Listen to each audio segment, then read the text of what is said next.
Dear students, मैं doctor Naresh Kumar Agarwal, associate professor, AVST department, government girls college Chomu. Students, आज हम अपने सब्जेक्ट बिजनेस स्टैटिस्टिक्स के अंतर्गत एक नया चैप्टर इंटरपोलेशन एंड एक्स्ट्रापोलेशन के बारे में पढ़ने वाले हैं। परीक्षा की दृष्टि से ये चैप्टर इम्पोर्टेंट, हमारा एक क्वेश्चन न्यूमेरिकल सामान्यतः इससे हमको मिलता है।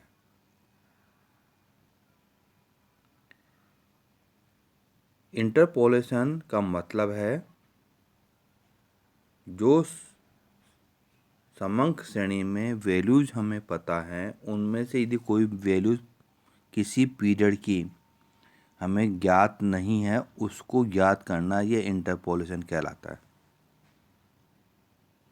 जैसे पिछले 5 वर्ष के समंक हमारे पास उपलब्ध है।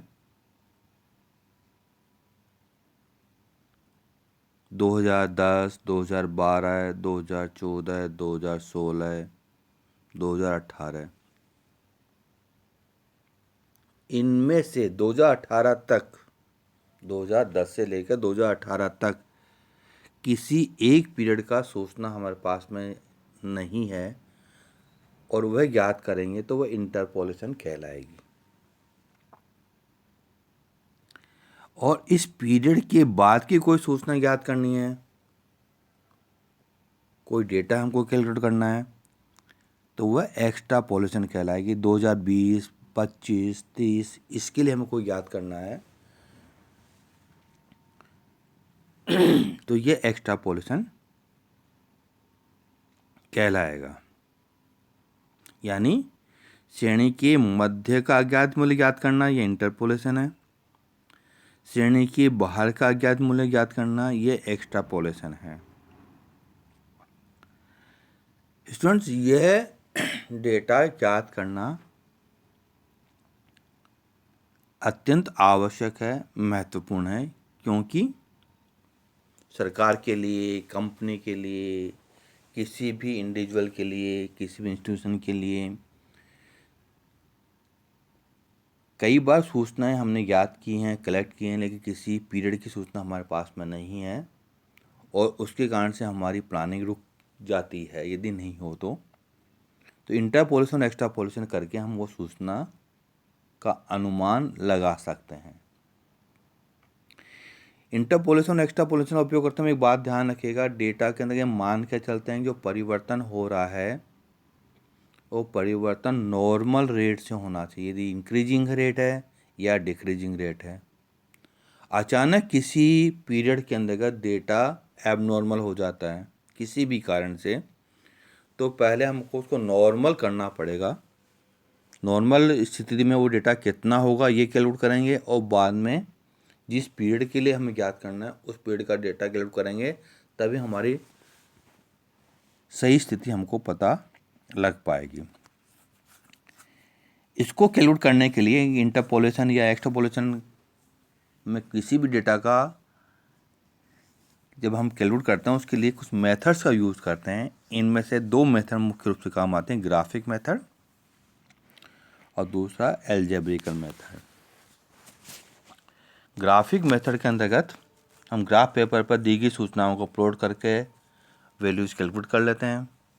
एल्जेब्रिकल मेथड में कुछ हम गणितीय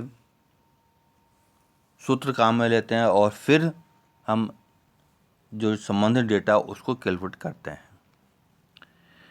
जो एल्जेब्रिक मेथड है उनमें binomial expansion, Newton's method, Lagrange method इत्यादि का प्रयोग करते हैं। इनमें से आज मैं ग्राफिक मेथड और बाइनोमियल एक्सपेंशन मेथड के बारे में आपको चर्चा करूंगा।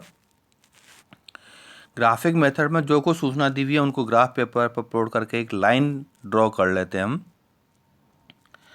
इस लाइन को जिस पीरियड के लिए हमें डेटा कैलकुलेट करना है उसके लिए उपयोग करेंगे। जिस पीरियड के आधार पर एक डॉटेड लाइन खींच कर जहाँ ये डॉटेड लाइन हमारी डेटा लाइन को इंटरसेक्ट करेगी, उसके आधार पर हम एस्टिमेट कर लेते हैं कि हमारा उस पीरियड में डेटा कितना होगा। एग्जाम की दृष्टि से बाइनोमियल एक्सपेंशन मेथड ये ज़्यादा उपयोगी हमारे लिए। एल्जेब्रिक मेथड्स में से क्वेश्चन परीक्षा में अक्सर आता है। तो इसमें से पहला मेथड जो हमारा है द्विपद विस्तार या बाइनोमियल एक्सपेंशन मेथड, इसका उपयोग आज हम कैसे करते हैं ये बताऊंगा आपको। बाइनोमियल एक्सपेंशन मेथड के अंतर्गत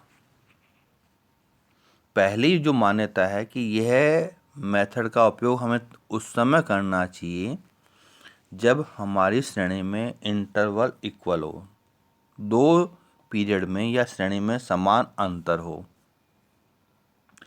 और जो वैल्यू हम कैलकुलेट करना चाह रहे हैं वह उसका एक भाग हो। जैसे हमें डेटा 2005, 10, 15, 20, अब हमें जो डेटा कैलकुलेट करना है वह 2005 से लेकर 20 में इंटरवल इक्वल है, यहाँ पर सब में 5-5 का अंतर है। यदि हमें 2010 का डेटा कैलकुलेट करना है तो वह इसका एक पार्ट होना चाहिए 2005 और 10। यदि हम 2012 का कैलकुलेट करना चाहते हैं तो बाइनोमियल एक्सपेंशन मेथड का यूज नहीं करेंगे। अंतर इक्वल होना चाहिए और अंतर को रखने के बाद में भी वह इक्वल होना चाहिए। अब जैसे 2010 के लिए याद करना चाहिए तो 2005 के बाद में 2015 का डेटा लिखा हुआ है, तो यहाँ पर बाइनोमियल एक्सपेंशन का उपयोग किया जा सकता है। इसका उपयोग कैसे करेंगे? तो श्रेणी के जितने मूल्य हमको ज्ञात हैं उसके बराबर हम लीडिंग डिफरेंस को 0 मान लेते हैं और फिर बाइनोमियल एक्सपेंशन का उपयोग करते हैं। हम सब ने सामान्य मैथमेटिक्स पढ़ रखी है, इसलिए बाइनोमियल एक्सपेंशन भी हमने पढ़ रखा है। यहाँ केवल उसको दोहराना है और उसका उपयोग करना है। जैसे श्रेणी के 4 मूल्य यदि हम ज्ञात हैं तो डेल्टा 4 इक्वल टू 0 मानेंगे, लीडिंग डिफरेंस इज 0। 5 ज्ञात है तो डेल्टा 5 0 का उपयोग करेंगे, इक्वल टू 0 मानेंगे। 3 मूल्य ज्ञात हैं, डेल्टा 3 को 0 के बराबर मानेंगे, लीडिंग डिफरेंस। जैसे उदाहरण के लिए 4 समांक हमें उपलब्ध है श्रेणी में, तो डेल्टा 4 इक्वल टू 0। इसका एक्सपेंशन करेंगे तो y4 minus 4y3 plus 4y2 minus 4y1 plus y0 equal to 0। ये बहुत आसान है, केवल थोड़ा समझ लीजिएगा। डेल्टा 4 0 है तो स्टार्ट करेंगे y4 से। अब y की वैल्यू 1 है, 1y4 लिखें या y4 लिखें। 4 को मल्टीप्लाई करेंगे 4y आ जाएगा। अब 1 सब्सट्रैक्ट कर दीजिएगा 4 में तो 3 आ गया। अब 3 को 4 से मल्टीप्लाई करके 12 आ जाएंगे, 12 को 2 से डिवाइड कर दीजिएगा तो 6 आ जाएंगे, 6y2 आ गया। यानी आगे जो हमारा डिनोमीटर है उनमें एक ही वैल्यू कम हो रही है, 5, y4, y3, y2, y1, y0। उसको अपर वैल्यू से मल्टीप्लाई कर दीजिएगा और डिवाइड करते रहिएगा तो ये संख्याएं हम आपको आती रहेंगी। जैसे y5 है तो y5 माइनस 1 से मल्टीप्लाई करने पर 5y4, 4 को 5 से मल्टीप्लाई 20, 20 को 2 से डिवाइड करेंगे 10y3 आ गया। 3 को 10 से मल्टीप्लाई करेंगे 30 आ गया। अब 3 से डिवाइड करेंगे 10y2 आ गया। 10 को 2 से मल्टीप्लाई किया 20 आ गया। अब उसको डिवाइड करेंगे हम 4 से तो 5 आ जाएगा, तो 5y1 आ गया।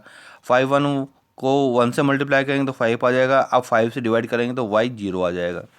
इस तरह से एक्सपेंशन हम लोग करते जाएंगे और वैल्यू कैलकुलेट करेंगे। मैं एक एग्जांपल लेकर भी इसको समझा देता हूँ। जैसे आपको सूचना दी हुई है ईयर 2010, 12, 14, 16 और 18, इनकी पॉपुलेशन दी हुई है 10, 20, 25 और 30, लेकिन 12 में कोई वैल्यूएशन नहीं दिया हुआ है, इसको हमको याद करना है। अब पहले तो ये तय कीजिए कि हम बाइनोमियल एक्सपेंशन का उपयोग कर सकते हैं या नहीं कर सकते हैं। तो यहाँ बाइनोमियल एक्सपेंशन का उपयोग कर सकते हैं कि अंतर हमारा इक्वल है और जो वैल्यू हमको कैलकुलेट करनी है वो इसका एक पार्ट है, 2 का अंतर है। और जो 2012 के लिए याद करनी है वो भी रखने पर भी अंतर वही बना रहा। अब हमको मूल्य कितने ज्ञात हैं? यहाँ पर 4 के मूल्य ज्ञात हैं, 2010, 14, 16, 18 के मूल्य ज्ञात हैं, यानी y4 डेल्टा 4 0 इक्वल टू 0, ये लीडिंग डिफरेंस हो गया।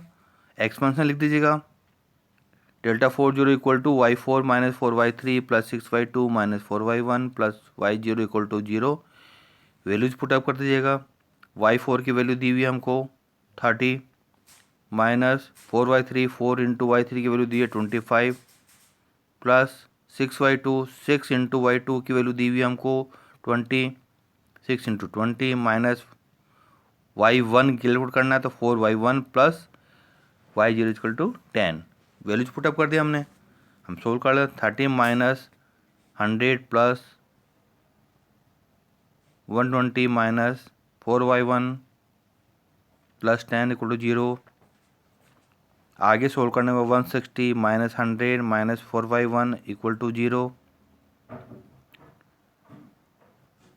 60 माइनस 4y1 इक्वल टू 0। अब हमको पता है, मैं एलजेब्रिक फिगर एक तरफ रखते हैं,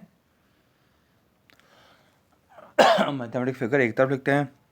माइनस 4y1 इक्वल टू 60, ये भी माइनस का जाएंगे तो माइनस माइनस क्रॉस हो जाएंगे।